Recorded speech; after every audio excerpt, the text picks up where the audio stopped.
अस्सलाम वालेकुम दोस्तों, मैं हूं फयाज़ महमूद और आप देख रहे हैं फयाज़ महमूद यूट्यूब चैनल। दोस्तों, अगर आप ग्रीन कार्ड होल्डर हैं और ट्रैवल कर रहे हैं, ख़ासकर इंटरनेशनल ट्रैवल, तो आपके कुछ राइट्स हैं वो आप ज़हन नशीन कर लीजिए।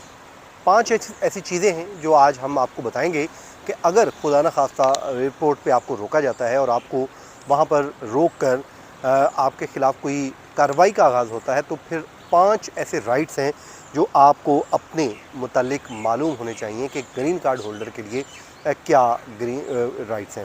ख़ासकर एक लम्हे की गलती आपके ग्रीन कार्ड को आपसे छीन सकती है और एयरपोर्ट पर एक फॉर्म और एक दस्तखत, ये दो वो चीज़ें हैं जिसको आपने जहन में रखना है कि इस पर आपने क्या रिएक्ट करना है। अगर आपके सामने रख दिया जाए तो फिर आपने चौकन्ना हो जाना है। तो आज के इस व्लॉग में तमाम तर डिटेल आपको रखते हैं और इसको हम पॉइंट्स में आपके साथ शेयर कर देंगे ताकि आपको सब मालूम हो कि इस वक्त चल क्या रहा है।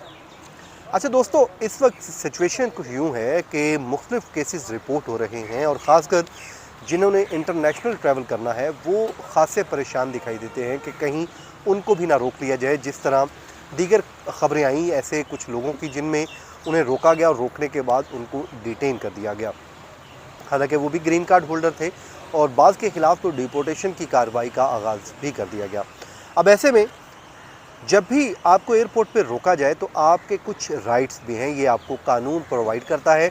आपने वो अपने राइट्स जब आप जानते होंगे तो बेहतर तरीके से आप अपना वहाँ पर मुद्दा पेश कर सकेंगे, अपना मुकदमा पेश कर सकेंगे। अगर आप ग्रीन कार्ड होल्डर हैं तो आपको कानूनी हक हासिल है कि आप अमेरिका में वापस आ सकते हैं जब तक कि कोई इमिग्रेशन जज आपके ख़िलाफ़ कोई फ़ैसला ना दे दे। और वो फ़ैसला कब होगा?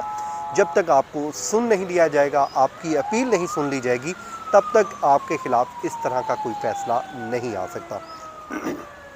उसके बाद कस्टम्स एंड बॉर्डर प्रोटेक्शन आपका ग्रीन कार्ड उस वक्त तक ज़ब्त नहीं कर सकता जब तक इमिग्रेशन जज का हुक्म ना हो।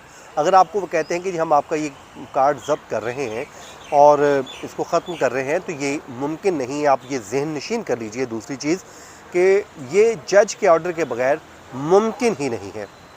और अगर आप पर दबाव डाला जाए, आपको प्रेशराइज़ किया जाए कि आप फॉर्म I-407 पर साइन कर दें, जो आपने साइन नहीं करने हैं, आपने कहना है कि मैं इस पर दस्तखत नहीं करूंगा, क्योंकि ये वो फॉर्म है जिसमें आप रज़ाकाराना तौर पे ख़ुद से अपने ग्रीन कार्ड को सरेंडर कर देते हैं। अगर आप ख़ुद ही कर देंगे तो फिर उस पर अदालत भी कुछ नहीं कर सकेगी।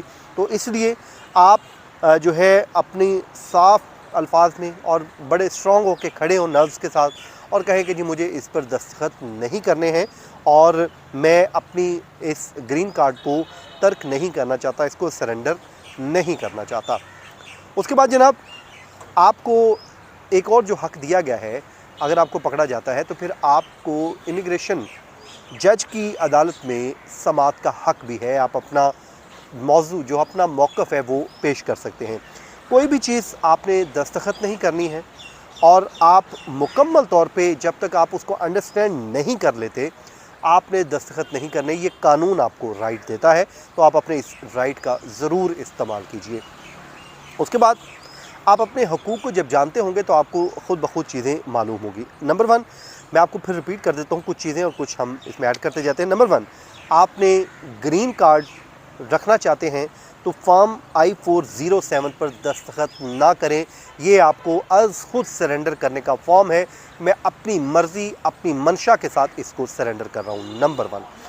नंबर 2, किसी भी जब आप ट्रैवल कर रहे हैं तो ऐसे डॉक्यूमेंट अपने साथ ज़रूर रखें जिससे ये साबित हो सके कि अमेरिका का आपके साथ एक ताल्लुक़ है, आप कोई सरेंडर नहीं कर रहे या फिर आप मुल्क नहीं छोड़ रहे, आप बल्कि लॉयल हैं और अमेरिका में ही रहना चाहते हैं। और फिर पुरसकून अंदाज में रहते हुए तमाम सवालात का जवाब दें और अपना जो मौक़िफ़ है वो पेश करने के लिए वक्त लेके सुकून से जवाब दें।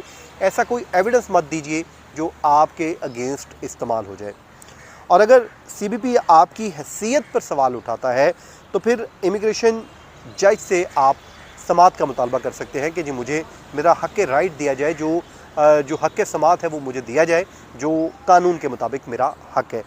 और उसके बाद अपने ट्रैवल प्लान को किसी भी काबिल दोस्त या फिर अटॉर्नी के ज़रिए ज़रूर प्लान कीजिए, उनके साथ शेयर कीजिए ताकि आपके लिए कोई मुश्किलात ना हो। अब इसलिए अगर आप बैनुल अक़वामी कोई सफ़र करने जा रहे हैं तो आपके पास ग्रीन कार्ड आपका होना चाहिए, आप अपने हकूक़ से मुतालिक बाखबर हों और उसके बाद ही सफ़र करें। और कोई भी कागज़ आपने बग़ैर समझे, बग़ैर देखे, बग़ैर पढ़े उसको दस्तखत नहीं करना है और अपनी मुकम्मल तैयारी और गाही के साथ अपनी हैसियत की आपने हिफाजत करनी है और एतमाद के साथ आप अमेरिका में वापस आ सकते हैं। और अगर आप कोई ऐसा वैसा फॉर्म दस्तखत कर देंगे जो I-407 हो तो फिर भाई आप अज़ खुद सरेंडर कर देंगे।